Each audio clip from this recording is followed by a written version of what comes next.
सहना भवतु सहनौ भुनक्तु सह वीर्यं करवावहै तेजस्विनावधीतमस्तु मा विद्विषावहै। ओम शांति शांति शांति। ओम पूर्णमदः पूर्णमिदं पूर्णात् पूर्णमुदच्यते पूर्णस्य पूर्णमादाय पूर्णमेवावशिष्यते। ओम शांति शांति शांति।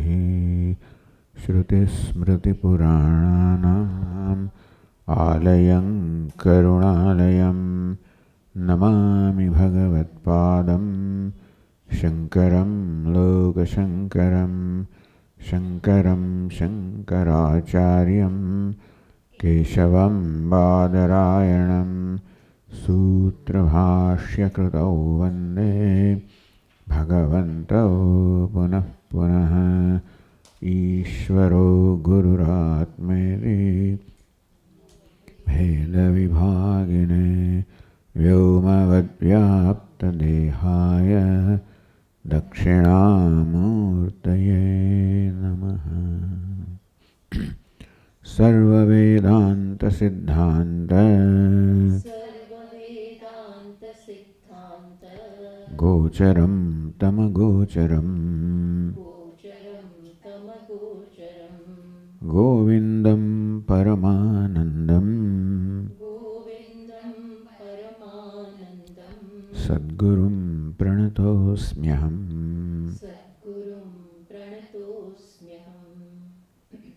वॉल्यूम थोड़ा ओછું કરી શકાય?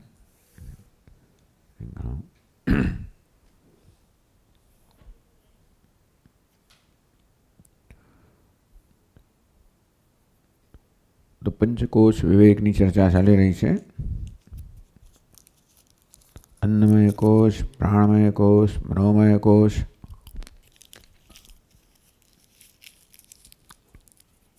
तो अन्नमय अर्थात स्थूल देह आत्मा नहीं, आत्मा स्थूल देह नहीं, प्राण पर आत्मा नहीं, मन पर आत्मा नहीं। એવું કેમ કહેવામાં આવે છે? કારણ કે આ બધાને આત્મા માનવામાં આવે છે માટે। અવિદ્યાને કારણે સ્વભાવથી દેહને હું માનવામાં આવે છે। ક્યારેક પ્રાણને હું માનવામાં આવે, ક્યારેક મનને હું માનવામાં આવે, ક્યારેક બુદ્ધિને હું માનવામાં આવે, ક્યારેક આનંદને હું માનવામાં આવે। આ પ્રકારે અહમ વૃત્તિ કે અહમ ભાવ આપણા વ્યક્તિત્વના ભિન્ન ભિન્ન સ્તર પર થતો હોય છે ને બદલાતો રહેતો હોય છે। હંમેશા કોઈ ને કોઈ પ્રકારનું અભિમાન હોય છે। મારો બધો જ વ્યવહાર જ્યાં સુધી મને આત્માનું વાસ્તવિક જ્ઞાન નથી ત્યાં સુધી અનાત્માને જ આત્મા માનવામાં આવે છે અને તેથી એ જ મારા બધા જ વ્યવહારનું મારું નિયંત્રણ કરતું હોય છે અને તેથી એ જ સર્વ દુઃખનું કારણ છે। એટલા માટે આ વિવેક કરવામાં આવે છે કે દેહ હું નથી, અન્નમય હું નથી, પ્રાણ હું નથી, मन पर हूँ नहीं અને કેમ નથી એના કારણ આપણે જોયા। તો દેહ કરતાં પ્રાણ અંદર છે અને સૂક્ષ્મ છે, પ્રાણ કરતાં મન અંતર છે અને સૂક્ષ્મ છે, મન કરતાં બુદ્ધિ વળી આંતરિક છે અને સૂક્ષ્મ છે। જાણે કે પ્રાણ દેહનો આત્મા છે, મન પ્રાણનો આત્મા છે, બુદ્ધિ વળી મનનો આત્મા છે। ધીમે ધીમે આપણે સૂક્ષ્મતા તરફ જઈ રહ્યા છે। છોડા આપણે પ્રત્યેક આત્માને સુધી પહોંચવા માંગીએ છીએ પણ ધીમે ધીમે આ પ્રકારનો વિવેક થાય। આપણે અનુભૂતિ પ્રકાશ નામના ગ્રંથનો અભ્યાસ કર્યો એમાં ગ્રંથકારે આને જરા જુદી રીતે વર્ણવ્યું। પહેલા તો નક્કી કરો કે ભાઈ દેહની બહાર જે કંઈ છે તે હું નથી। ક્યારેક ક્યારેક આસક્તિને કારણે પુત્રને કે કોઈના સંતાનને આત્મા માનવામાં આવે, ક્યારેક સંપત્તિના આત્મા માન, ક્યારેક એવી રીતે ક્યારેક દેશને આત્મા માનવામાં આવે. એ જ મહત્વનું બનીને મારા માટે. તો પહેલા સ્તરનો એ કહે છે કે ભાઈ આ દેહની બહાર જે કહે છે તે હું નથી, દેહ હું છું. આવું પહેલાં જ્ઞાન થાય. એ થયા પછી બીજા સ્તરનું જ્ઞાન છે કે ભાઈ દેહ પણ હું નથી, પ્રાણ હું છું. દેહનો પણ આત્મા છે. દેહ જેને કારણે જીવંત છે એ પ્રાણ હું છું. તો આ પ્રકારનું બીજું આવું જ્ઞાન થવું જોઈએ. પ્રાણ હું છું એ પ્રકારનો સાક્ષાત્કાર થવો જોઈએ, જ્ઞાન થવું જોઈએ. એ થયા પછી પ્રશ્ન પૂછે કે પ્રાણ હું છું? તો કે ના, પ્રાણ જે પણ સૂક્ષ્મ પ્રાણનો પણ આત્મા જે મન છે એ મન હું છું. આમ આ રીતે હુંનો ખ્યાલ ધીમે ધીમે ધીમે આપણે બદલાતો જાય અને મનનું પણ નિયંત્રણ કરનાર, મનથી સૂક્ષ્મ, મનથી અંતરતર બુદ્ધિ છે. હવે ત્યાં આવી છે હવે કે મન હું નથી, બુદ્ધિ હું છું. તો હવે આ બુદ્ધિ હું છું એને વિજ્ઞાનમય કોષ કહેવામાં આવે. તો હવે ગ્રંથકાર ચિંતન કરે છે, ચર્ચા કરે છે કેવી રીતે બુદ્ધિ પણ હું નથી. પહેલાં બુદ્ધિનો બીજો એના માટે શબ્દ છે વિજ્ઞાન, એ પણ બુદ્ધિ માટેનો શબ્દ છે. એટલે બુદ્ધિમય કોષ કહેવામાં આવે, વિજ્ઞાનમય કોષ કહેવામાં આવે. કારણ કે વિજ્ઞાનમ યજ્ઞમ તનુદે, તૈત્રીય ઉપનિષદમાં વિજ્ઞાન શબ્દનો પ્રયોગ છે. માટે બુદ્ધિ માટે વિજ્ઞાન શબ્દનો પ્રચલિત છે, માટે એને વિજ્ઞાનમય કોષ કહેવામાં આવે. તો જો 185માં શ્લોકમાં વિજ્ઞાનમય કોષની વ્યાખ્યા કરે છે. બુદ્ધિર્બુદ્ધીન્દ્રિયૈ સાર્ધમ સવૃત્તિઃ કર્તૃલક્ષણઃ વિજ્ઞાનમય કોષ સ્યાत् પુંસઃ સંસાર કારણમ.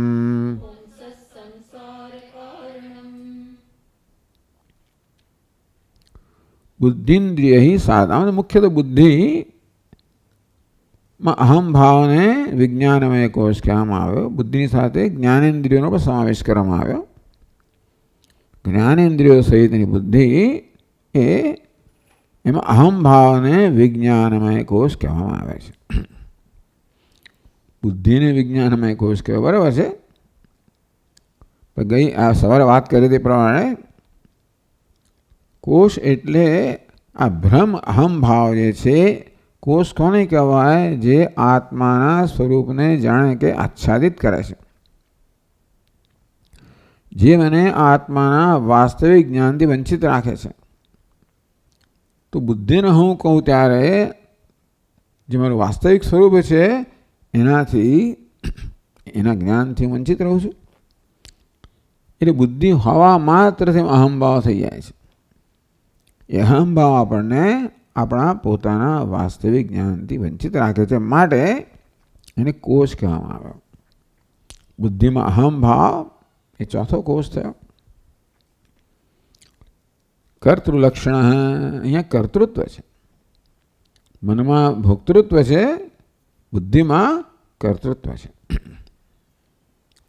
એટલે વિજ્ઞાનમ યજ્ઞમ તનુતે કર્માણી તનુતો એ બી છે. એના પછી કહેવામાં આવ્યું કે બધા યજ્ઞ કર્મ કોણ કરે છે? આ બુદ્ધિ કરી રહી છે.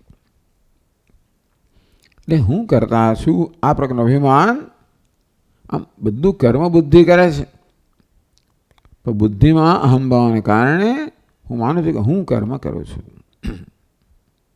વિજ્ઞાનમય કોષ સ્યાત્ પુંસઃ સંસાર કારણમ. બુદ્ધિમાં જે અહમભાવ છે, જેને અહંકાર કહેવામાં આવે છે, એ જ સંસારનું કારણ છે. આગળ અમે કે મનમાં અહમભાવ સંસારનું કારણ છે, એ ખરું. કારણ કે બુદ્ધિના બધા નિર્ણયો છોડે મનમાં આવીને મન વડે બધું અહમભાવમાં ભાવ થતો હોય છે.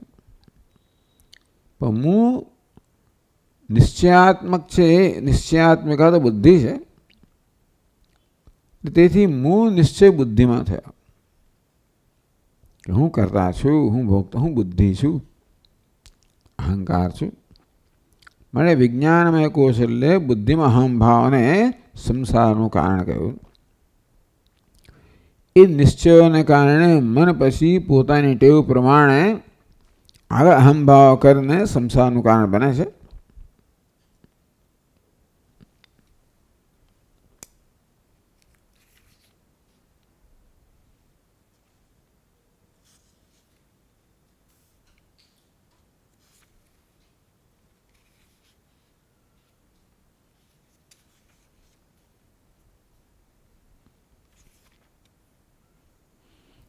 તો એની પછીના શ્લોકમાં 187-88 શ્લોકોમાં કહે છે, જરા વધારે વર્ણન કરે છે. અનાદિકાલો યમહં સ્વભાવઃ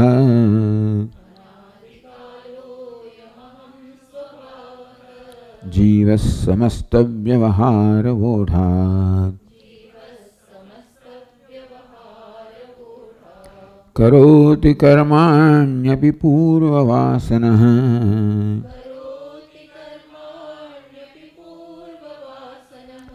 પુણ્યાન્ય પુણ્યાનિ ચ તત્ફલાની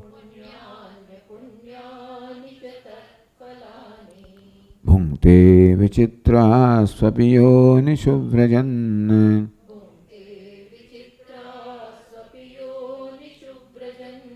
આયાતિ નિર્યાત્યદ ઊર્ધ્વમેષઃ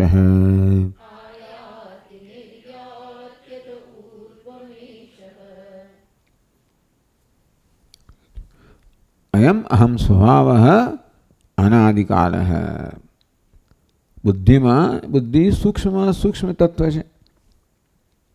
સૌથી પહેલા એમાં અહમભાવ થાય, એ દ્વારા મનમાં અહમભાવ થાય, એ દ્વારા ઇન્દ્રિયમાં અહમભાવ થાય, એ દ્વારા દેહમાં અહમભાવ થાય. તો આ પ્રકારે બુદ્ધિમાં અહમભાવ એને જ અહંકાર કહેવામાં આવે છે, કર્તા કહેવામાં આવે છે. અનાદિકાલ એનો કોઈ પ્રારંભ નથી, આવું થતું જ આવ્યું છે. એને જીવ કહેવામાં આવે છે. બુદ્ધિમાં અહમભાવને કારણે આત્માને જીવ કહેવામાં આવે છે, અહંકાર કહેવામાં આવે છે, સંસારી કહેવામાં આવે છે. સમસ્ત વ્યવહાર વોઢા, બધા પ્રકારના વ્યવહાર કરનાર આ જીવ છે, અહંકાર છે, વિજ્ઞાનમય છે. કેવી રીતે? કરોતિ કર્માણી, બધા, કારણ કે કર્તૃત્વ બધા કર્મ કરનાર એ છે. તો કર્મ કરવાનો જે આધાર કયો છે? પૂર્વ વાસના. પહેલાની વાસનાઓને કારણે એમાં કર્તૃત્વ છે, તેથી કર્મ કરતો આવે છે. કેવો કર્મ? પુણ્યાની અપુણ્યાની. ક્યારેક પુણ્ય કર્મ કરે, ક્યારેક અપુણ્ય પાપ કર્મ કરે. તત્ફલાની ભૂંગતે, એના પરિણામે પછી એના ફળ ભોગવે છે. વિચિત્રાસવ યોનિષુ વ્રજન, એમ કરતા કરતા વિવિધ પ્રકારની યોનિઓમાં એ જન્મ લે છે. નિર્યા ઊર્ધ્વમેષ, ક્યારેક ઊંચી યોનિમાં, ક્યારેક નીચી યોનિમાં પોતાના કર્મ પ્રમાણે જન્મ લે છે. આ સંસારનું વર્ણન થયું. હું સંસારી કોણ છે? આ વિજ્ઞાનમય કોષ, જીવાત્મા, અહંકાર. આગળ કહે છે, અસ્યૈવ વિજ્ઞાનમયસ્ય જાગ્રત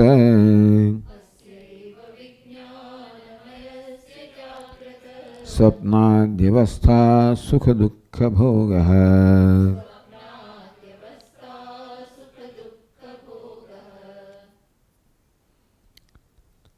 જાગ્રત, સ્વપ્ન, સુષુપ્તિ એ અવસ્થાઓ કોની છે? જીવની છે, વિજ્ઞાનમયની છે. અહંકાર આપણે જોયું સવારે, અહંકારના અવસ્થાઓ છે. બુદ્ધિમાં અહમભાવને મુખ્યત્વે અહંકાર કહેવામાં આવે, એને જીવ કહેવામાં આવે. એ જ આ જાગ્રત, સ્વપ્ન, સુષુપ્તિ અવસ્થાઓને પસાર થાય છે. એ જ કર્મ કરે છે, કર્મફળ ભોગવે છે, ભિન્ન ભિન્ન યોનિઓમાં જન્મ લે છે. આ રીતે આ સંસારનું, જીવાત્માનું વર્ણન થયું.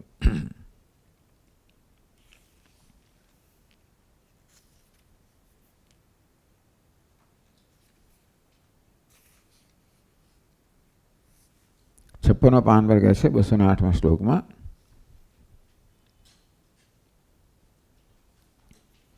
અતો નાયમ પરાત્મા સ્યાત વિજ્ઞાનમય શબ્દભાગ વિકારિત્વાદ જડત્વાદ ચ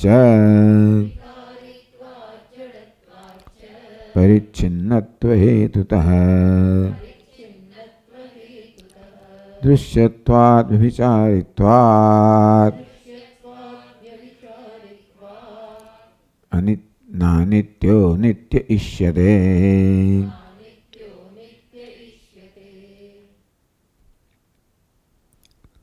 વિજ્ઞાનમય શબ્દ ભાગ પરાત્મા ન સ્યાત.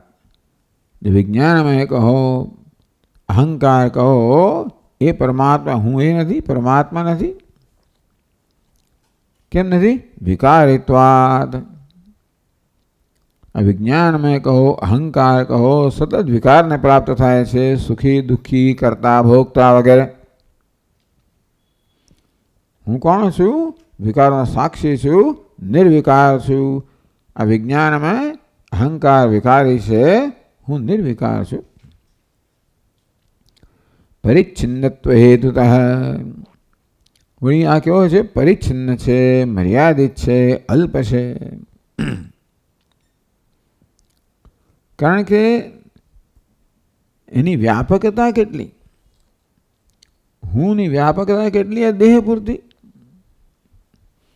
આત્મા તો સર્વવ્યાપક છું, અનંત છું, ચૈતન્ય. એના તો અહંકાર છે, વિજ્ઞાન અત્યંત અલ્પ છે. ભલે ગમે તેવો મહાન કેમ ના કહેવાતો હોય, છતાં પણ માપમાં વ્યાપકતામાં અત્યંત અલ્પ છે. ભલે ને મોટો રાજા કેમ ના હોય, અરે હવે હિરણ્ય ગર્ભ કેમ ના હોય, એ માપ ધરાવે છે. જે માપ ધરાવે એ હંમેશા સીમિત હોય, માપમાં સીમિત હોય. હું અસીમ છું, અનંત છું, માટે આ વિજ્ઞાનમય હું નથી. દૃશ્યત્વાદ. આમ તો અહંકાર પણ દૃશ્ય છે. વિજ્ઞાન બુદ્ધિ તો દૃશ્ય છે જ. બુદ્ધિ તો મારા જ્ઞાનનો વિષય છે ને માટે આ બુદ્ધિમાં અહંભાવ છે, પણ મારા જ્ઞાનનો વિષય છે. આમ તો જો એની સાથે અંતર ઉત્પન્ન કરો તો સામાન્ય રીતે તો અહંકારને હું માની લઉં છું. હું સભાન બનું તો અહંકારની વિવિધ અવસ્થાઓ પણ હું જોઈ શકું છું, માટે એ પણ દૃશ્ય છે. વિચારિત્વાદ અર્થાત એ વિકારી છે, બદલાતો રહે છે, ક્યારેક છે ક્યારેક નથી. જાગ્રત અવસ્થામાં છે, સ્વપ્ન અવસ્થામાં પણ કંઈક છે, બસ સુષુપ્તિમાં તો આ છે જ નહીં. આત્મા હું ચૈતન્ય ત્રણેય અવસ્થામાં પ્રકાશમાન છું. જાગ્રત સ્વપ્ન સુષુપ્તિ ત્રણેયમાં પ્રકાશમાન છું, ત્રણેયનો સાક્ષી છું. એટલે વિજ્ઞાનમાં તો સુષુપ્તિમાં નથી. જાણે કે નાશ પામે છે, વળી પાછો સ્વપ્નમાં જાગ્રતમાં ઉત્પન્ન થાય છે. માટે આ વિજ્ઞાનમય કહો, અહંકાર કહો, જીવ કહો, હું નથી. આ પ્રકારે એક પછી કોષનો આવી રીતે વિવેક દ્વારા નિષેધ, આત્મત્વનો નિષેધ કરવામાં આવે છે. એથી સૂક્ષ્મ છે આનંદમય કોષ. તો આમ જેમ જેમ આપણે સૂક્ષ્મ તરફ જઈએ એમ આત્માની નજીકના નજીક જતા જઈએ છીએ. તો હવે એક આનંદમય કોષ એટલે આનંદનો ભોગવનાર, સુખનો ભોગવનાર. તો એ કેમ? આ ભોગતા જે છે ને, આ કરતા કર્મ કરતા કરનાર કરતા પણ સુખનો ભોગવનાર વધારે સૂક્ષ્મ છે, એવું કહેવામાં આવ્યું. તો એ જે કર્મ કરે છે એ કર્મ કયું કરવું એનો નિર્ણય કોણ કરે છે? જે કંઈ કર્મ કરવામાં આવે છે છેવટે સુખ માટે કરવામાં આવે છે.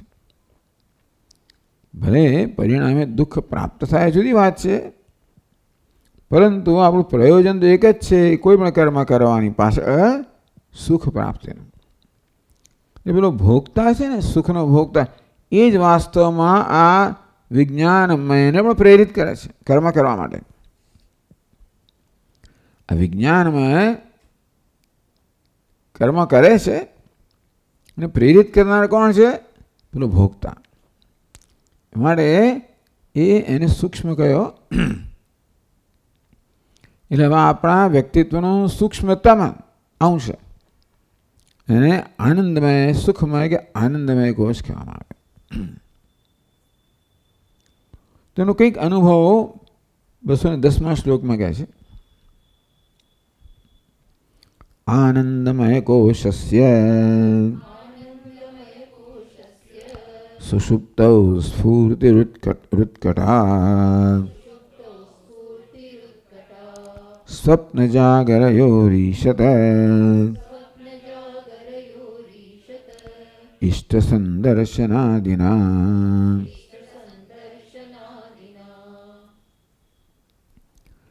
આનંદમય કોષનો મુખ્ય અનુભવ થાય છે આપણને સુષુપ્તિમાં, ગાઢ નિદ્રામાં, જ્યાં આત્મા આનંદનો અનુભવ કરે છે.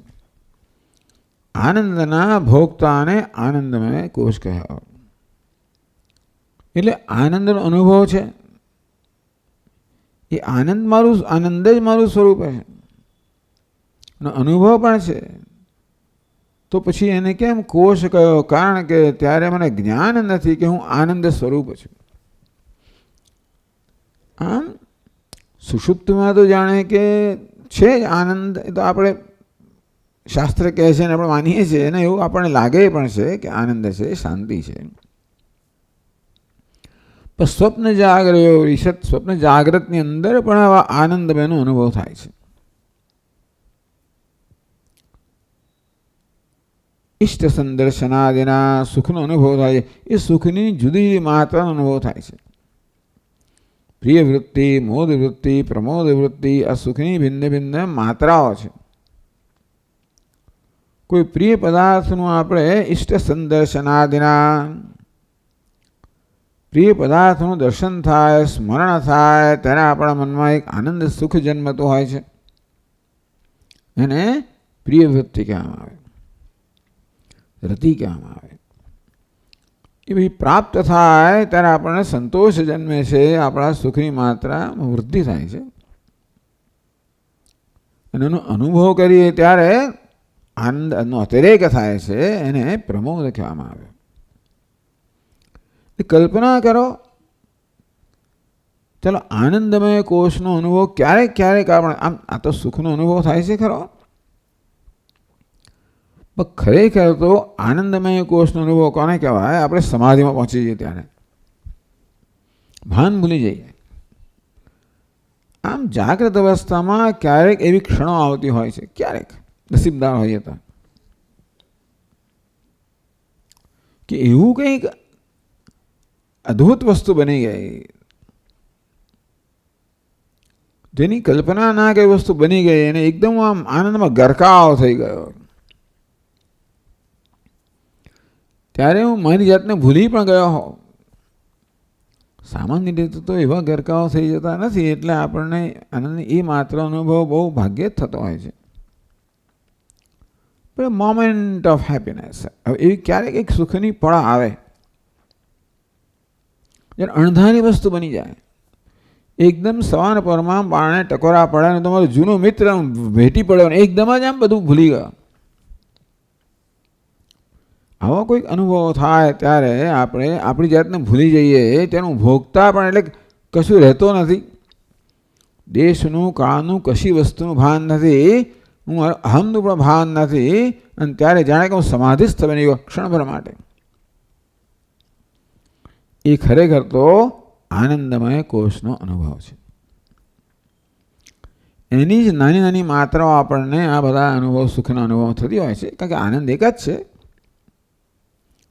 આનંદમય જ્યારે કહેવામાં આવે ત્યારે આવી જે પળ આવે જ્યારે આનંદમાં ગરકાવ થઈ ગયો,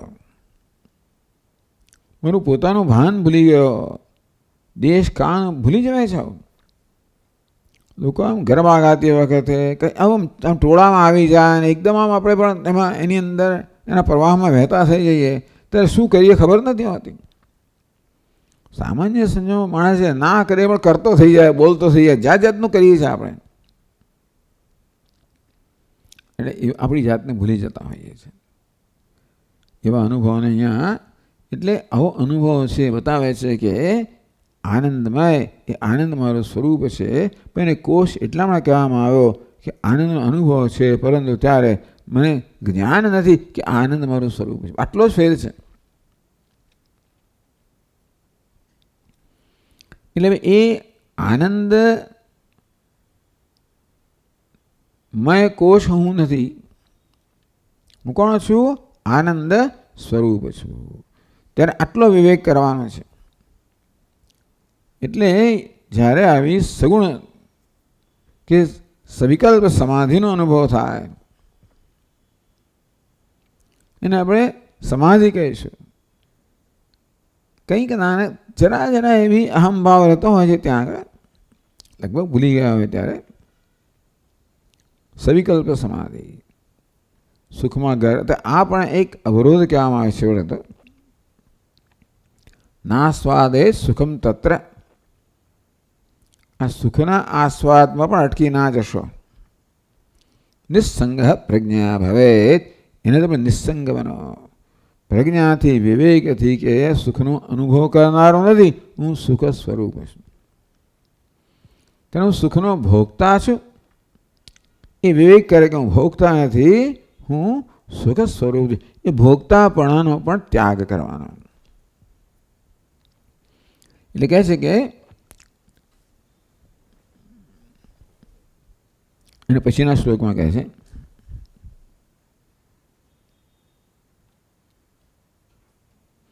નૈવાયમાનંદમય પરાત્મા સોપાધિગત્વાત પ્રકૃતેર્વિકારાત.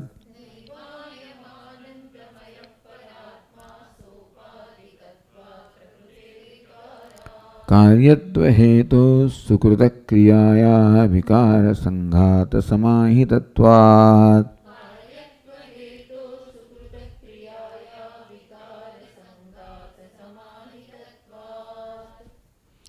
તો કે જે સુખ છે એ જે મનની અવસ્થા હોય એ સુખ પણ હું નથી. હું કોણ છું? એનો પણ દ્રષ્ટા છું, સાક્ષી છું. તેથી એ સુખ જે કહેવાય આનંદમય કોષ તે પણ હું નથી. આ પ્રકારે અન્નમય, પ્રાણમય, મનોમય, વિજ્ઞાનમય, છેવટે આનંદમય એ પણ હું નથી. તો હું કોણ છું? પછીના શ્લોકમાં કહે છે પંચાનામપિ કોશાનામ નિષેધે યુક્તિતશ્રુતે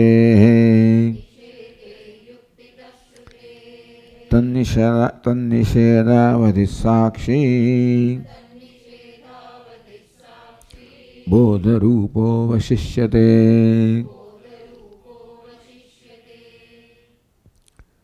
પંચાનવે કોશાનામ યુક્તિતઃ શ્રુતે નિષેધે કૃતે. આ પ્રકારનો નિષેધ કરું છું. અન્નમય હું નથી, દેહ હું નથી, પ્રાણ હું નથી, મન હું નથી, બુદ્ધિ હું નથી, એટલે સુખ પણ હું નથી.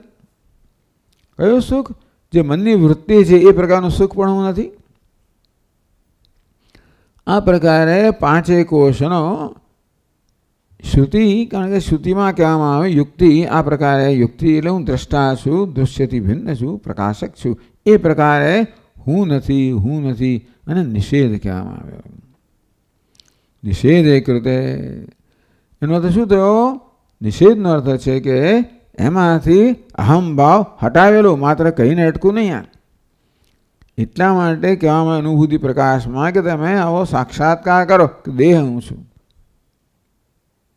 પ્રાણ હું છું, મન હું છું, બુદ્ધિ હું છું, સુખ હું છું, ચૈતન્ય હું છું. આ પ્રકારે હું સૂક્ષ્મ ને સૂક્ષ્મ અહમભાવનો સાક્ષાત્કાર કરતો જાઉં. અને એ રીતે મારા જે વ્યક્તિત્વના સ્થૂળ અંશમાંથી અહમભાવ નિષેધ કરવો, એટલે એમાંથી અહમભાવનો ત્યાગ કરવો, અહમભાવથી મુક્ત થવો. સૂક્ષ્મ અહમભાવ સ્થાપિત કરીએ એટલે પેલા સ્થૂળમાં અહમભાવથી મુક્ત થવાય. એમ કરતાં કરતાં આ બધામાંથી અહમભાવ અમે છોડ્યો. તન નિષેધાવ, તો હવે રહ્યું શું? છોડવાની બધી વસ્તુ છૂટી ગઈ તો શાક ટૂંક આ બધી જે છોડવાનું નથી, છોડનાર પોતે જ હશે. કોણ છું? સાક્ષી બોધરૂપો અવશિષ્યતે. બધું આવા અનાત્મામાંથી અહમભાવનો ત્યાગ કરવાને કારણે જે અહમનું મૂળ સ્વરૂપ છે, જેને સાક્ષી કહો, ચૈતન્ય કહો, બોધરૂપ, બોધ સ્વરૂપ, જ્ઞાન સ્વરૂપ અવશિષ્યતે, એ હું બાકી છું, એ મારું સ્વરૂપ છે. પછીના શ્લોક કહે છે, યોયમાત્મા સ્વયં જ્યોતિ પંચકોશ વિલક્ષણ અવસ્થાત્રય સાક્ષી સન્ન નિર્વિકારો નિરંજન સદાનંદસ્ય વિજ્ઞેયઃ સ્વાત્મત્વેન વિપશ્ચિતા. જે બોધરૂપ આત્મા હું છું એટલે બધાનો નિષેધ થઈ ગયો. કશી વસ્તુ હવે મારી સભાનતામાં નથી. આમ બધામાંથી મારી અવેરનેસ, સભાનતાને ખેંચી લેવાની મારી સ્વતંત્રતા છે. જે દેહમાં અહમ બુદ્ધિ છૂટે ત્યાર પછી દેહની સભાનતા ન હોવાની મને સ્વતંત્રતા છે. જ્યાં સુધી દેહમાં અહમ ભાવ, દેહ જ મને છોડતો નથી. આમ એક પછી અહમ ભાવમાં છૂટતા છૂટતા એક જ સભાનતા રહી મારી સ્વયં પોતાની. વ્યોમાત્મા સ્વયં જ્યોતિ. આ બોધનો નિષેધનો જે સાક્ષી હું છું, કોણ છું? સ્વયં પ્રકાશ. પંચકોશ વિલક્ષણ, આ પાંચે કોષથી વિલક્ષણ. અવસ્થાત્રય સાક્ષી, ત્રણે અવસ્થાનો સાક્ષી. જે આગળ કહેવામાં આવ્યું એનો જ ઉપસંહાર કરે છે. નિર્વિકાર નિરંજન, નિરંજન શુદ્ધ, બધા પ્રકારની મલિનતાથી રહિત, નિર્વિકાર. સદાનંદ સવિજ્ઞેય સ્વાત્મત્મેન, જે સદાનંદ સ્વરૂપ છે એ હું છું. આ પ્રકારે વિપશ્ચિતા, વિવેકી પુરુષે આ રીતે પોતાને જાણવું જોઈએ.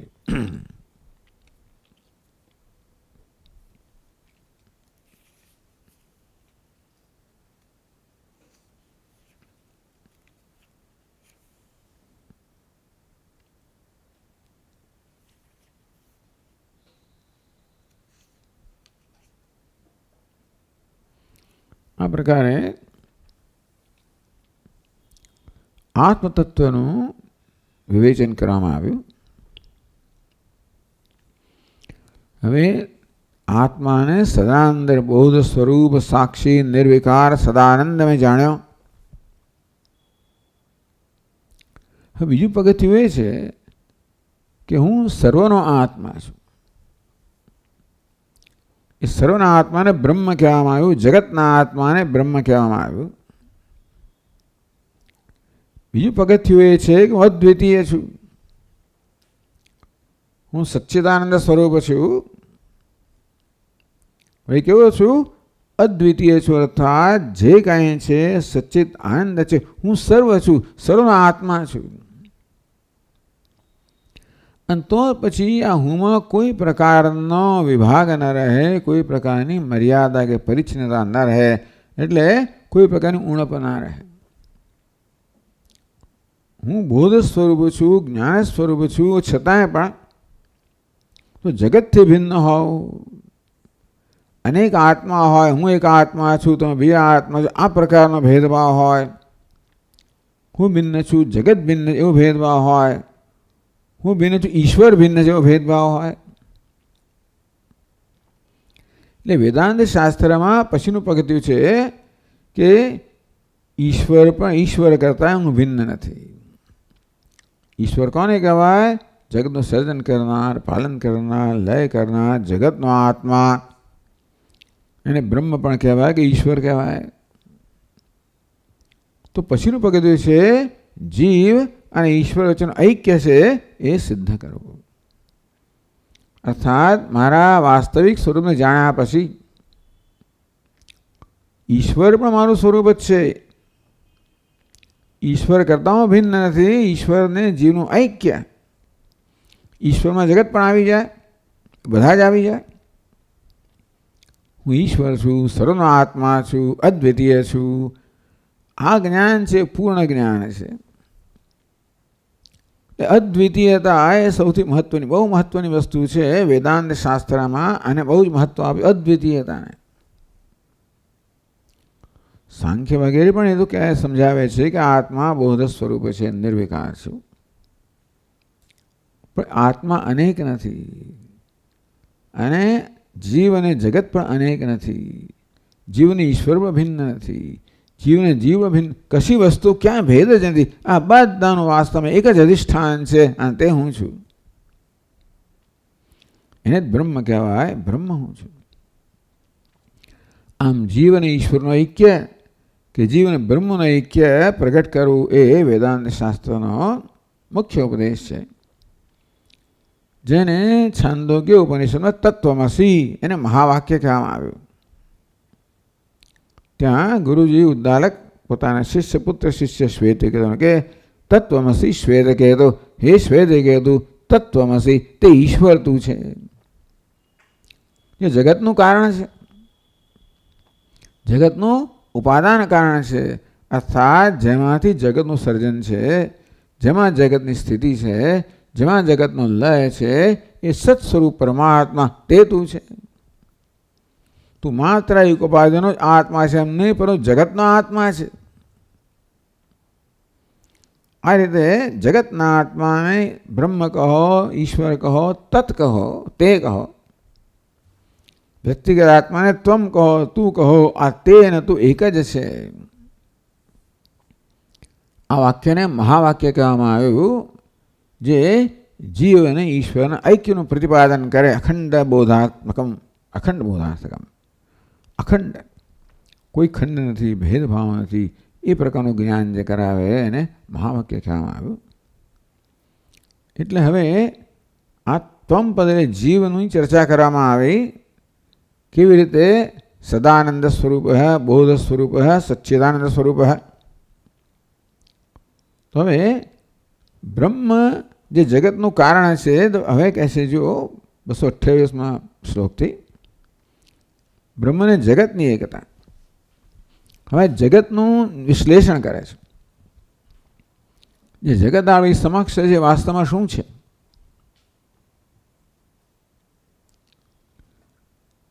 તો જો 229માં શ્લોકમાં કહે છે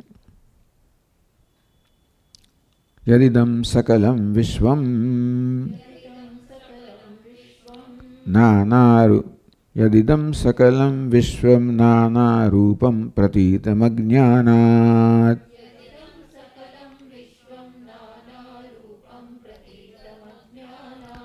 તત્સર્વં બ્રહ્મૈવ પ્રત્યસ્તાશેષ ભાવના દોષમ.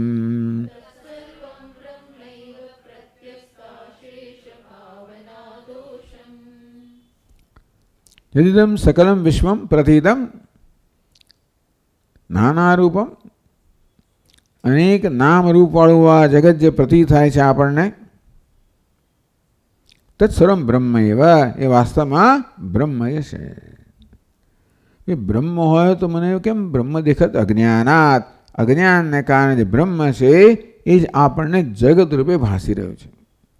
તો વેદાંત શાસ્ત્ર શું કહે છે? બ્રહ્મ કે પરમાત્મા જ વાસ્તવમાં જગત રૂપે ભાસી રહ્યો છે. અર્થાત નામ રૂપાત્મક જગત જેનો આપણે અનુભવ કરીએ છીએ એને આપણે ખરેખર તો તપાસીએ તો એ શું થશે? નીકળશે બ્રહ્મ નીકળશે.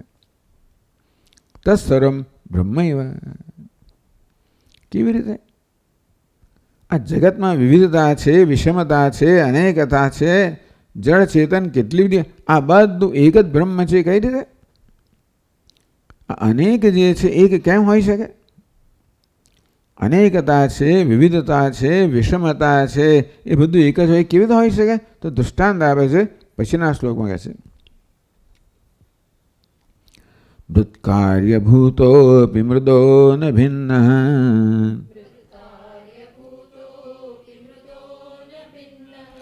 કુંભોસ્તિ સર્વત્ર તુ મૃત્સ્વરૂપાત ન કુંભરૂપમ પૃથગસ્તિ કુંભઃ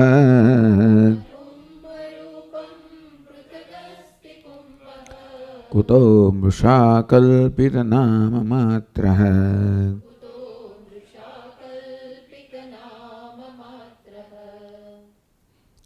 તો વેદાંતિન પોતાનું બહુ જ પ્રસિદ્ધ પરિચિત દૃષ્ટાંત આપે છે. કુંભ કહો, ઘડો કહો, દૃષ્ટાંત છે. આ શેમાંથી બન્યો છે? માટીમાંથી. તો જેને આપણે કુંભ કહીએ છીએ, ઘડો કહીએ છીએ, વાસ્તવમાં શું છે? મૃત કાર્ય ભૂતોપી. મૃત એટલે માટી. આ માટીના કાર્ય એટલે માટીમાંથી બનેલો આ જે કુંભ છે કે ઘડો છે. મૃદ ન ભિન્ન, એ માટીથી ક્યારેય ભિન્ન નથી. આ ઘડો ક્યારેય પણ માટીથી ભિન્ન નથી. ઘડાની ઉત્પત્તિ પહેલાં પણ માટી હતો, ઉત્પત્તિ પછી પણ માટી છે, અને ઘડો જ્યારે નાશ પામશે ત્યારે પણ માટી જ હશે. કોઈ પણ અવસ્થામાં ઘડો ક્યારેય માટીથી ભિન્ન નથી. અત્યારે આપણે ઘડો કહીએ ત્યારે પણ વાસ્તવમાં શું છે? માટી જ છે. ન ભિન્ન કુંભોસ્તિ સર્વત્ર મૃત સ્વરૂપાદ.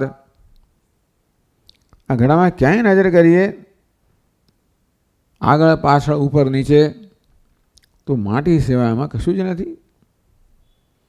ન કુંભરૂપમ પૃથગસ્તિ કુંભ કુતો મૃષા કલ્પિના માત્ર.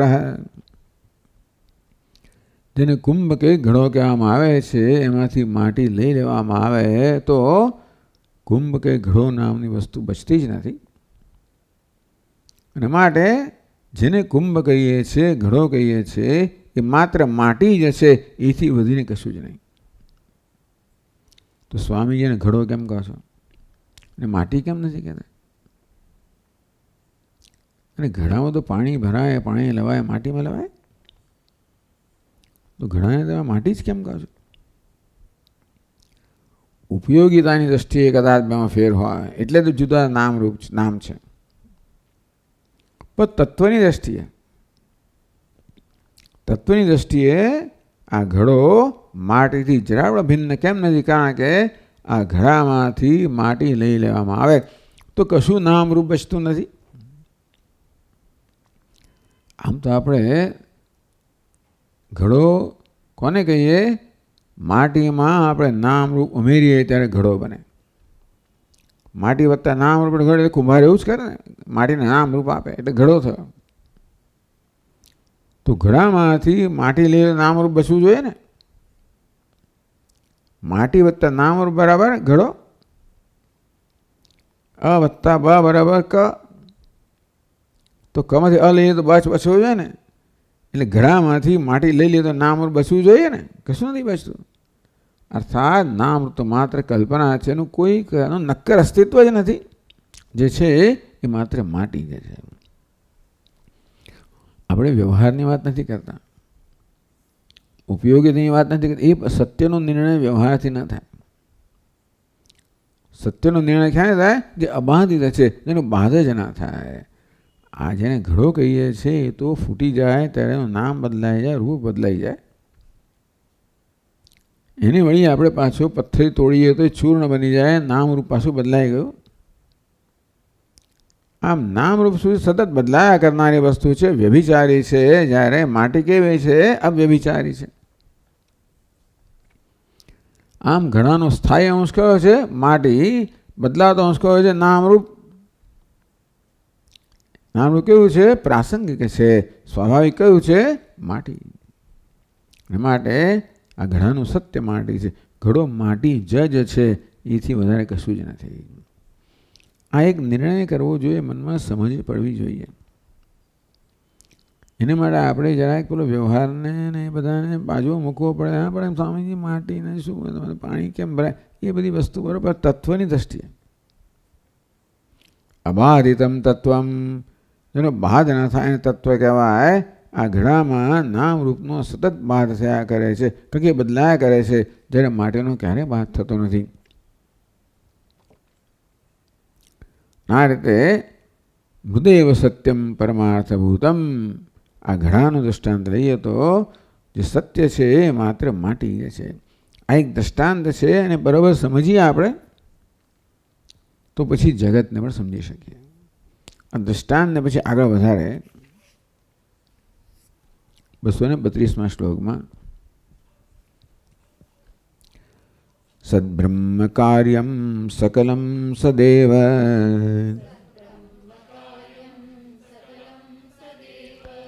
તન્માત્રમે તન્ન તતોન્યદસ્તિ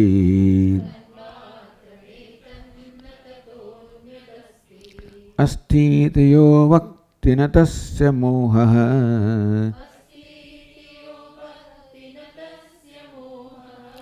વિનિર્ગતો નિદ્રિતવત પ્રજલ્પઃ.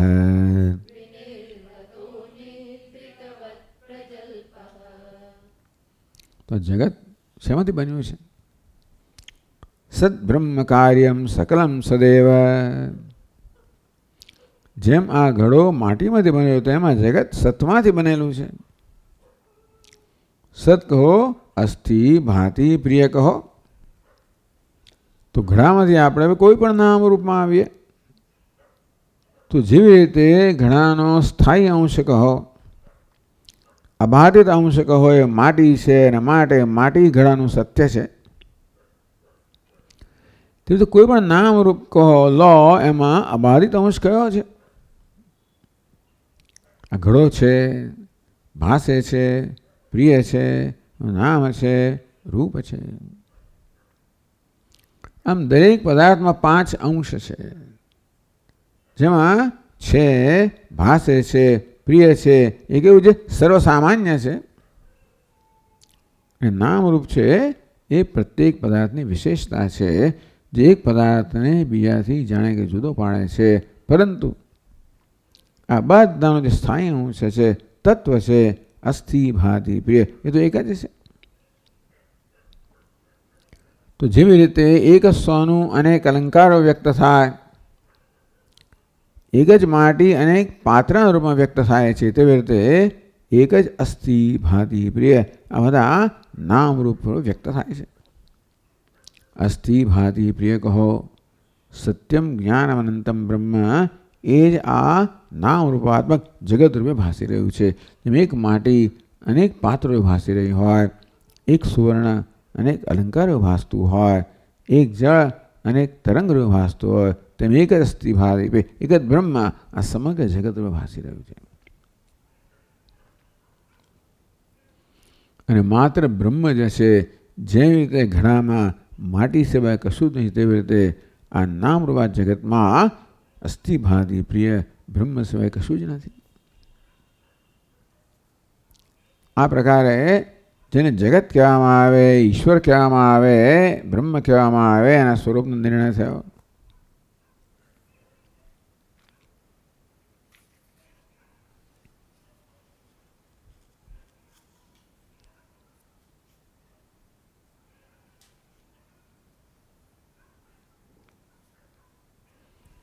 તો હવે જે જગતનો આત્મા છે, જેને અસ્થિ, ભાતિ, પ્રિય કહ્યો,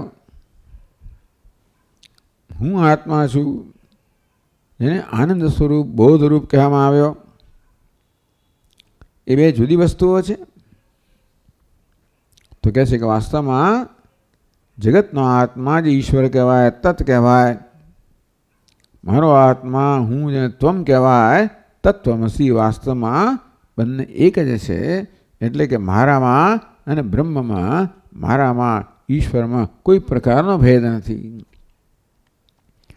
આ ભેદ સિદ્ધ થાય તો અદ્વિતીયતા સિદ્ધ થાય, અને તો જ પૂર્ણતા સિદ્ધ થાય.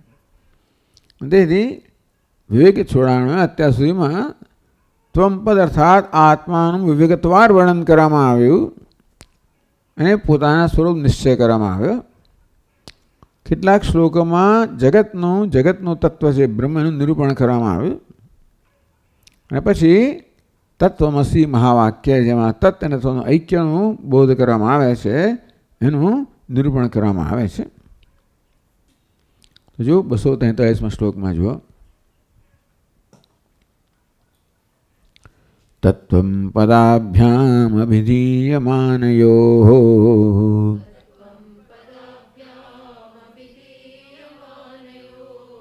બ્રહ્માત્મનો શોધિતયો યદીથમ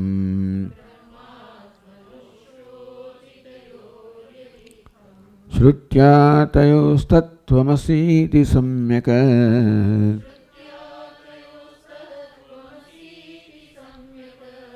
એકત્વમેવ પ્રતિપાદ્યતે મુહુઃ.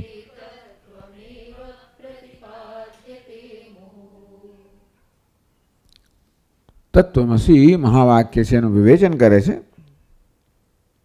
આ ત્રણ શબ્દો જે તત્, ત્વમ અને અસી, એને પદ કહેવામાં આવે. ત્રણ પદ છે, તત્પદ, ત્વમ પદ, અસી પદ. અસી એટલે છે આમ તત્ પદ, તત્ અને ત્વમ. અસી એટલે બંને ઐક્ય બતાવનારો વાક્ય છે. જે તત્ છે તે ત્વમ છે, ત્વમ છે તે જ તત્વ છે. તત્વમ પદાભ્યામ અવિધીયમાનયોઃ. આ તત્ અને ત્વમ એ બે પદ વગેરે કે શબ્દ દ્વારા જેનો નિર્દેશ થાય છે. બ્રહ્માત્મનો તત્ શબ્દનો થાય છે બ્રહ્મ, ત્વમનો થાય છે આત્મા. શોધિતયો એ બંનેના અર્થને વાસ્તવિક સમજવામાં આવે. આમ તત્ એટલે ઈશ્વર એવું સમજીએ આપણે, સર્વજ્ઞ, સર્વશક્તિમાન, સર્વવ્યાપક. તો એટલે જીવ, અલ્પજ્ઞ, અલ્પવ્યાપક એમ કરીને એવું આપણના મનમાં સામાન્ય ખ્યાલ છે. તું એ પ્રકારે જ્યારે આપણા તરફ નિર્દેશ થાય ત્યારે મારા મનમાં શેનો ખ્યાલ જન્મે? હુંનો, જીવનો, અલ્પજ્ઞનો. તે એમ ઈશ્વર એવો જ્યારે નિર્દેશ કરાવે તો સર્વજ્ઞ, સર્વશક્તિમાન. આમ જે પ્રકારનો ખ્યાલ અત્યારે આપણે ધરાવીએ છીએ ઈશ્વર જીવ વિશે, તત્ અને ત્વમ વિશે, એ તો તદ્દન વિરુદ્ધ છે, પરસ્પર વિરુદ્ધ છે. શોધિતયો ઈશ્વરના વાસ્તવિક સ્વરૂપની શોધ કરવામાં આવે, વિવેકપૂર્વક નિર્ણય કરવામાં આવે તો જોઈએ કે ઈશ્વર પણ કોણ છે? એ બ્રહ્મ છે, અસ્થિભાતિ પ્રિય છે. આ જીવ કોણ છે? એ પણ અસ્થિભાતિ પ્રિય જ છે. શ્રુત્યાતયો તત્વમસીતિ સમ્યક એકત્વમેવ મુહુઃ પ્રતિપાદ્યતે. બધી જ ગ્રંથિઓથી મુક્ત થઈ જઈએ. આ દેહમાં, પ્રાણમાં, મનમાં, બુદ્ધિમાં અહમભાવને કારણે અનેક પ્રકારની જે ગ્રંથિઓ જન્મી છે, ભ્રમ જન્મેલા છે, એ આપણને આપણા સ્વરૂપને વિશે સતત ભ્રમ ઉત્પન્ન કરે છે. આપણામાં અનેક પ્રકારની ગ્રંથિઓ ઉત્પન્ન કરે છે. શોધિતયો એટલા માટે વિસ્તારથી વિવેચન કરવામાં આવ્યું કે ભાઈ તું જેને અહંકાર કે જીવ માને છે તારું વાસ્તવિક સ્વરૂપ શું છે? એમાં જે અહમ નથી, અનાત્મા અંશ છે, એમાંથી તું અહમ ભાવ છોડી દે તો શું રહે છે? સાક્ષી બોધ સ્વરૂપ સદાનંદ. તેમ જેને તું ઈશ્વર કહે છે, જગતનું કારણ છે, અને તેથી જે કર્તા છે, પાલક છે, સંહારક છે, સર્વજ્ઞ છે, સર્વશક્તિમાન છે, એનું પણ વાસ્તવિક સ્વરૂપ તપાસે. તો આ જીવમાં જે બધી અલ્પતા રહેલી છે, ક્યાં રહેલી છે? ઉપાધિમાં, વેશમાં રહેલી છે. ઈશ્વરમાં પણ જે સર્વજ્ઞતા વગેરે ક્યાં રહેલું છે? એ પણ ઈશ્વરના વેશમાં રહેલું છે. તો કઈ વસ્તુ છે જે જીવને ઈશ્વરને જાણે કે જુદી પાડે છે? બંનેનો વેશ. પણ જ્યારે વેશને દૂર કરવામાં આવે ત્યારે જે બાકી રહે છે વાસ્તવમાં એક જ છે. એટલે જો પછીના શ્લોકમાં કહે છે 245માં શ્લોકમાં, તયો વિરોધો યમુપાધિકલ્પિતઃ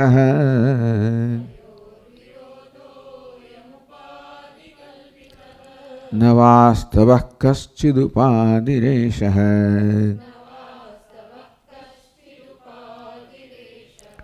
ઈશસ્ય માયા મહદાદિકારણમ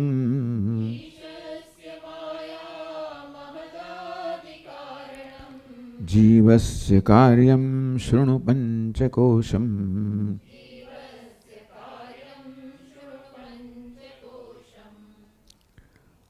આમ ઈશ્વરનો વિચાર કરવામાં જ આપણે તો કહીએ કે હું તો જાણે મારી વિષાદ અલ્પથી તુચ્છતાનો ખ્યાલ આવે છે ને.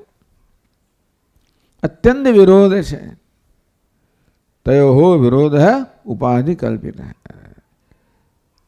આ ઉપાધિને આત્મા કે સત્ય માનવાને કારણે અમારા અલ્પતાનો ખ્યાલ છે, તેમ ઈશ્વરની ઉપાધિને સત્ય માનવાને કારણે ત્યાં આગળ મહાનતાનો ખ્યાલ છે. આમ જીવ વિશેના ખ્યાલમાં અને ઈશ્વર વિશેના ખ્યાલમાં વિરોધ છે. એનું શું કારણ છે? આ વેશ વિરોધ છે. વેશને કારણે, ઉપાધિના કારણે. ઈશ જીવયો વેશથી ભેદા. ઈશ્વરનો વેશ કેવો છે? ઈશસ્ય માયા. એ પરમાત્મા જ્યારે માયાનો વેશ ધારણ કરે ત્યારે જગતનો સર્જક, પાલક, સંહારક બને. સર્વજ્ઞ, સર્વશક્તિમાન ઈશ્વર કહેવાય. એનો વેશ કેવો છે? માયા એનો વેશ છે. એ જ પરમાત્મા માયા વેશને કારણે ઈશ્વર કહેવાય છે. જીવસ્ય કાર્યમ શૃણુ પંચકોશમ. એ જ પરમાત્મા પંચકોશનો વેશ ધારણ કરે ત્યારે એને જીવ કહેવામાં આવે છે. હા, એટલે જીવ નામ કોના સંદર્ભમાં છે? ઉપાધિના સંદર્ભ, વેશના સંદર્ભમાં. ઈશ્વર પણ કયા સંદર્ભમાં છે? વેશના સંદર્ભમાં. વેશની દૃષ્ટિબિંદુએ પરમાત્માને ઈશ્વર કહેવામાં આવે છે. વેશના દૃષ્ટિબિંદુએ એ જ પરમાત્માને જીવ કહેવામાં આવે છે. પણ જ્યારે જીવ એક જ અભિનેતાને કોઈ વેશને કારણે જેમ ભિખારી કહેવામાં આવે, એ જ અભિનેતાને બીજા વેશને કારણે રાજા કહેવામાં આવે, તો જરૂર રાજા અને ભિખારીમાં તો મહાન વિરોધ છે. વિરોધ કયા સ્તરે છે? એ તો વેશના સ્તરે છે. પરંતુ વેશ ધારણ કરનાર જે છે એમાં કોઈ પ્રકારનો ભેદ નથી. એટલે કેવી રીતે વેશથી મુક્ત થવું એ આપણે સમજાવ્યું. જીવસ્ય કાર્યમ શૃણુ પંચકોશમ. પેલું કારણ છે અને આ કાર્ય છે. માયા વેશ છે, કારણ છે. આ પંચકોશ કાર્ય છે. એટલે કારણ ઉપાધિ કહો, કાર્ય ઉપાધિ કહો, વેશના નામ છે. એને કારણે આપણામાં આ બધી ગ્રંથિઓ જન્મેલી છે. પરંતુ જ્યારે આ વેશમાંથી અહંભાવનો ત્યાગ કરવામાં આવે ત્યારે હું કોણ છું? માત્ર શુદ્ધ ચૈતન્ય, જેનું વર્ણન કરવામાં આવ્યું સુંદર. એ પ્રકાર ઈશ્વરના વેશનો પણ જ્યારે ત્યાગ થાય ત્યારે એ જ પરમાત્મા વાસ્તવમાં હું જ છું. આ પ્રકારે એના માટે એક દૃષ્ટાંત આપવામાં આવ્યું 250મા શ્લોકમાં.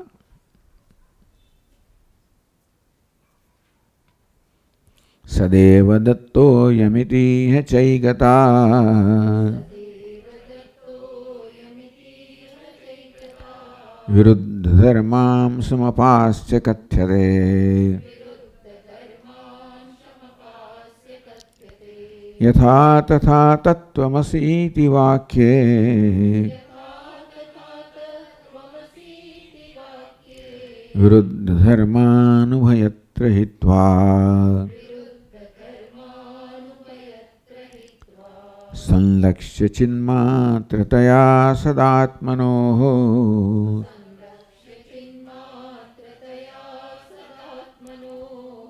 અખંડ ભાવ પરિચીયતે બુધૈઃ. એવં મહાવાક્ય શતેન કથ્યતે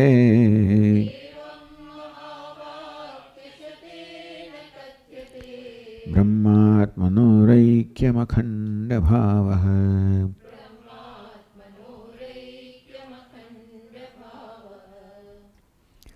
આ સમજાવવા માટે એક દૃષ્ટાંત આપે છે. સોયમ દેવદત્ત. એક દેવદત્ત નામનો માણસ છે. 10 વર્ષ પહેલાં એને મેં જોયેલો, ન્યુયોર્કમાં જોયેલો, સૂટ બૂટ વગેરેમાં જોયો હોય. અને આજે ભાઈ ઋષિકેશમાં જોયો. લગર વગર દાઢીવાળો બધો ઓળખાય નહીં. ત્યારે દિનેશભાઈ મને કે સ્વામીજીને ઓળખ્યો? આ તો પેલો કૃષ્ણમૂર્તિ છે, એટલે પછી મારે ધારીને જવું પડે. પેલો કૃષ્ણમૂર્તિ સૂટ બૂટ વગેરે વાળો એ દેશમાં એ કાળમાં આ કેવું સાધુ લગર વગર આ દેશમાં કાળામાં આ પ્રકારે હું તુલના કરું ત્યારે પછી બંનેમાં જે સમાન અંશ છે ને એની મને નોંધ થાય. ભાઈ ચહેરો તો સરખો છે, આંખો નાક વગેરે બધું એક જ સમાન છે, અર્થાત વ્યક્તિ તો એક જ છે, વેશ ભિન્ન ભિન્ન છે. એ સ્થળ, એ કાળ, એ વેશ તે આ છે, તે દેવદત્ત છે, તે દેવદત્ત આ છે. હવે તો ઓળખાણ ક્યારે થાય? એ બંનેમાં જે સામાન્ય અંશ રહેલો છે, બંનેમાં વિરોધ તો ઘણો છે એમના વેશ વગેરેમાં, પણ સામાન્ય અંશ રહેલો છે જેને આપણે વ્યક્તિ કહીએ. જ્યારે પેલા વિરોધ અંશનો માનવનો ત્યાગ થાય ત્યારે જે સામાન્ય અંશ છે એનું ઐક્યનું મને જ્ઞાન થાય કે આ એ જ વ્યક્તિ છે, આ એ જ છે, એ આ જ છે. તેવી રીતે ઈશ્વર પણ કોણ છે? એ વેશ ધારણ કરનાર, માર્ગ વેશ ધારણ કરનાર. આ જીવ કેવો છે? પંચકોશ વેશ ધારણ કરનાર. પણ એમનું વ્યક્તિત્વ છે, વ્યક્તિ છે તો ચિન્હ માત્ર સમલક્ષ્ય ચિન્હ માત્ર તયા સદાત્મનો. ઈશ્વરનું સ્વરૂપ તો અસ્થિભાતિ પ્રિય છે. એ જ અબાધિત અંશ છે, જે સ્થાયી અંશ છે. જીવનું પણ અબાધિત અંશ કહો છે અસ્થિભાતિ પ્રિય, બાકી પ્રાસંગિક છે, આગંતુક છે, બદલાયા કરતો વેશ છે, જે સ્થાયી છે, અબાધિત અંશ છે. હું કોણ છું? અસ્થિ ભાતિ પ્રિય. અખંડ ભાવ પરિચિયતે બુધૈ શ્રેષ્ઠાયમ પુરુષે યશ્ચાસાવદિત્યે સૈક. આ પુરુષમાં જે ચૈતન્ય છે, આદિત્યમાં ઈશ્વરમાં છે, એક જ છે. ઉપાધિનો ઘણો ભેદ છે. એટલા માટે ઉપાધિ અહંભાવ દૂર કરી ત્યારે પરિચિયતે બુધૈ. જે બુદ્ધિમાન લોકો છે, જ્ઞાની પુરુષો આ પ્રકારે ઐક્ય અંશ છે એનો પરિચય કરે છે. આ પ્રકારે મહાવાક્ય દ્વારા આપણને આપણા વાસ્તવિક આપણી વ્યાપકતાનો આપણને ભાન કરવામાં આવે છે કે તું સચ્ચિદાનંદ તો ખરો જ, પણ વાસ્તવમાં તું સર્વનો આત્મા છે, આ જગતનો આત્મા છે, કશું જ તારાથી ભિન્ન નથી. આ સમગ્ર તારો વેશ છે, તું બધાથી ભિન્ન છે, કશું તારાથી ભિન્ન નથી. તો એક અદ્વિતીય છે, તું જ સર્વ રીતે ભાસી રહ્યો છે. જે કે ભાષે નામ વાસ્તવમાં તું જ ભાસી રહ્યો છે. ઓળખ બરાબર. એ નામ રૂપની જે વિવિધતા છે, વિષમતા છે, અનેકતા છે, એને મહત્વ આપ્યા વગર એ બધાની અંદર જે સર્વસામાન્ય અંશ છે, અસ્થિ ભાતિ એ તરફ તારી નજરને તું બરાબર એકાગ્ર કર. તો ધીમે ધીમે આ નામ રૂપ છે એનું મહત્વ દૂર થઈ જતા એક અસ્થિભાદી પ્રિય જ મહત્વનું જ્યારે રહે એ જ તું છે. આમ એક ઐક્યનો અદ્વિતીયતાનો ઉપદેશ અનેક મહાવાક્યોમાં આપણને શાસ્ત્રમાં પ્રાપ્ત થાય છે, જેનું નિરૂપણ આટલા શ્લોકોમાં વિવેક ચૂડામણીમાં કરવામાં આવ્યું. વાસ્તવમાં જ્ઞાનનું પ્રતિપાદન થયું. હવે એ જ્ઞાનમાં નિષ્ઠા પ્રાપ્ત કરવી જોઈએ. એ માટે ધ્યાન કહો, ભાવના કહો, એના હવે સુંદર શ્લોકો આવે છે, એનાથી આપણે આવતીકાલથી આપણે આગળ વધશું. ઓમ પૂર્ણમદ પૂર્ણમિદમ પૂર્ણાત પૂર્ણમુદચ્યતે પૂર્ણસ્ય પૂર્ણમાદાય પૂર્ણમેવાવશિષ્યતે. ઓમ શાંતિ શાંતિ શાંતિ. શંકરં શંકરાચાર્યં કેશવં બાદરાયણં સૂત્રભાષ્યકૃતૌ વંદે ભગવन्तौ પુનઃ પુનઃ.